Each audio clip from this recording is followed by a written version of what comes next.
ভারতের পররাষ্ট্র সচিব বিক্রম মিশ্রি গত কয়েকদিন আগে বাংলাদেশে এসেছিলেন রাষ্ট্রীয় সফরে। কিন্তু যে বিষয়টি গণমাধ্যমে আসে নাই, এটি অত্যন্ত অ্যালার্মিং এবং বিপজ্জনকও বটে। তিনি আমাদের সেনানিবাসে আমাদের সেনাবাহিনীর ঊর্ধ্বতন কর্মকর্তাদের সাথে গোপন একটি মিটিং করেছেন, যেটি আমরা কেউ জানি না। এই মিটিং কেন হয়েছে, কিভাবে হয়েছে, কার ইন্ধনে হয়েছে, উই ডোন্ট নো। কিন্তু এর সত্যতা এবং কি আলোচনা হয়েছে এটি অনতিবিলম্বে জাতির কাছে উন্মোচিত করতে হবে।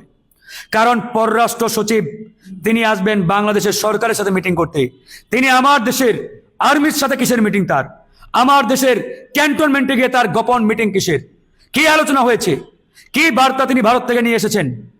এ বিষয়ে যদি এই সরকার এবং দায়িত্বশীল ব্যক্তিরা দ্রুত খোলাসা না করে, তাহলে কিন্তু এটাও বুমেরাং হয়ে যাবে। জনগণ চুপ থাকবে না। মনে রাখবেন, জনগণ হাসিনার মতো একটা নমরুদকে বাংলাদেশ থেকে উৎখাত করেছে, হাসিনার মতো ফেরাউনকে বাংলাদেশ থেকে বিতাড়িত করেছে।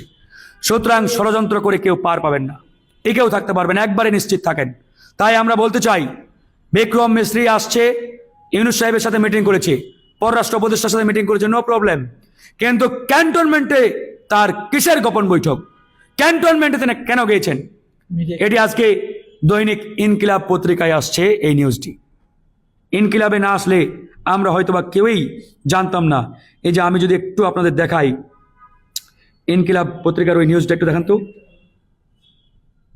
আর কোনো গণমাধ্যমে এখন পর্যন্ত আসে নাই, আর কোনো গণমাধ্যম ছাপানোর দুঃসাহস দেখায় না। এই যে দেখেন, দৈনিক ইনকিলাব, ঢাকা সেনানিবাসে বিক্রম মিশ্রির বৈঠক নিয়ে আলোচনা তুঙ্গে।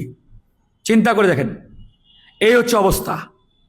তাহলে এই সরকারের নিয়ন্ত্রণ কি র দ্বারা নিয়ন্ত্রিত কিনা, ভারত দ্বারা পরিচালিত কিনা না, এটা কিন্তু গভীরভাবে আমাদের এখন সামনে এসে দাঁড়িয়েছে।